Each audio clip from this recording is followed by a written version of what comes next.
Pat, I want to talk a little bit about Celtic as well, because with yesterday's 2-1 defeat to Kilmarnock, it's actually the worst start that Celtic have had in 20 years to a league campaign. Not since the less than halcyon days of Dr. Joseph Venglos at Parkhead have we seen Celtic falter this early in the season. Now, granted, it's about 5-6 points off the top and still only 6 games played. Like, you'd figure that they will see this right, but it is a worry on Brendan Rodgers' behalf, and he even said himself after yesterday's game that it is a cause for alarm that they are where they are this early in the season. To see them in that position against Kilmarnock, who are far from world beaters. I know your former Chelsea's teammate Stevie Clark is doing a decent job with them, but these are games that Celtic should be winning. I think you make a couple of good, and a former Kilmarnock player myself, so I'm kind of happy for Stevie doing well down there. Did you actually know that, Rich? I didn't. Did you? Had a year there, and I think we finished third in the league, so we had a good season, very good season. And all because of you, no doubt, as well, Mr. Nevin.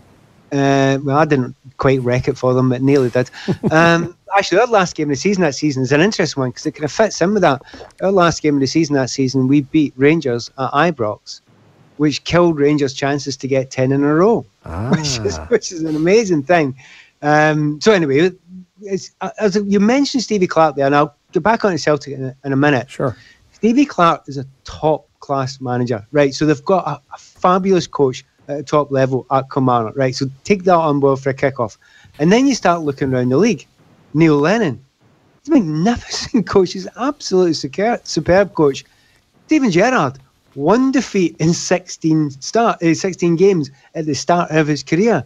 Suddenly Brendan Rodgers is looking around just now and thinking to himself, wait a minute, I've got a bit of competition here, because there are no mugs he's up against now. I mean, Craig Levine's had a great start at Hearts as well. He was once the Scotland manager. You start looking around and thinking, a lot of those guys who, and by the way, I'm not ignoring Derek McInnes at Aberdeen, who's probably been the best out with Celtic for the past 2 or 3 years.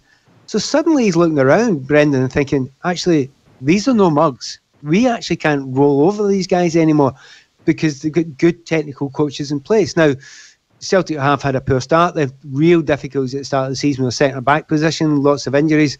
Ayer's injured just now, and the young lad that came in for him, Henry, he had a tough one, possibly at fault at both goals against Kilmarnock there. And he's playing beside Boyata, who wanted to leave, and the Celtic fans wanted him out as well. So there was a lot of problems that were brewing up for Brendan, but there have been a load of injuries for him, particularly at the back.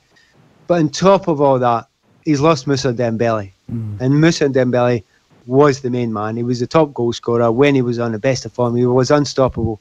To take nothing away from Lee Griffiths, people are going to Celtic now and thinking, maybe not so much at Celtic Park, but they look at thinking they're not unbeatable anymore. And see, when the players start thinking that, it changes the mindset. Now, it changes the mindset everywhere. You know, people are scared to go to Real Madrid or Barca or, you know, Man City or whatever. With Celtic, and it used to be Rangers, it was a massive thing in Scotland. The fear factor killed teams before they walked on the pitch. That's actually a wee bit depleted this season for Celtic, and that's Brendan's biggest worry. When you mentioned the rising tide around Brendan Rodgers with the likes of Derek McInnes at Aberdeen, Craig Levine, the fantastic job that he's doing for Hearts so far this season, and Steven Gerrard, of course, at Rangers, it kind of brings into sharp relief the quotes around Brendan Rodgers when he was talking about frustrations with the board and their lack of investment in the squad this summer. When Odsonne Edouard is by far the standout player that they brought in terms of outlay at least.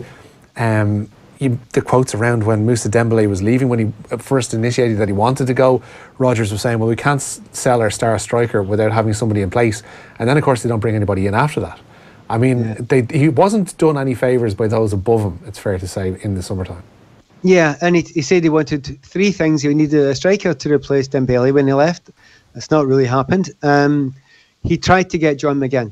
No, have any of you seen McGinn's goal for Aston Villa this week? It was a bit of a peach. Yeah. Oh, what a volley! What a volley! I have been boring you to death about that boy, haven't I?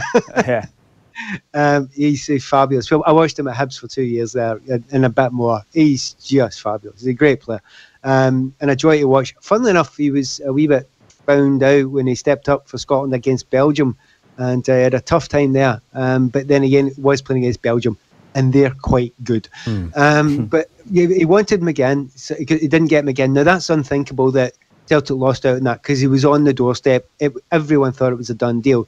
So that was a central midfield area that Brendan wanted.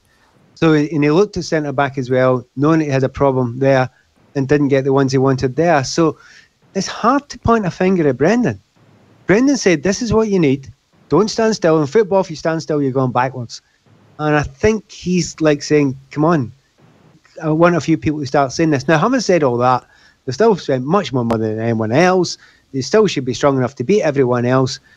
But they're in a battle now. I don't know if it's going to last the whole season, but there's enough teams there that can beat each other and can beat Celtic, particularly away from home. That's a big, big thing, away from home. There's one other wee technical point about it.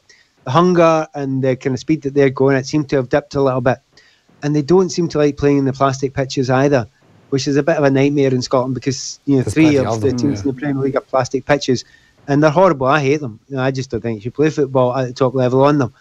But all those things are kind of working against them. And if psychologically you're in a bad place, you know, it's going to be tough for them. Having said that, I still think they're favourites to win the league, but it's not going to be as easy as years gone by.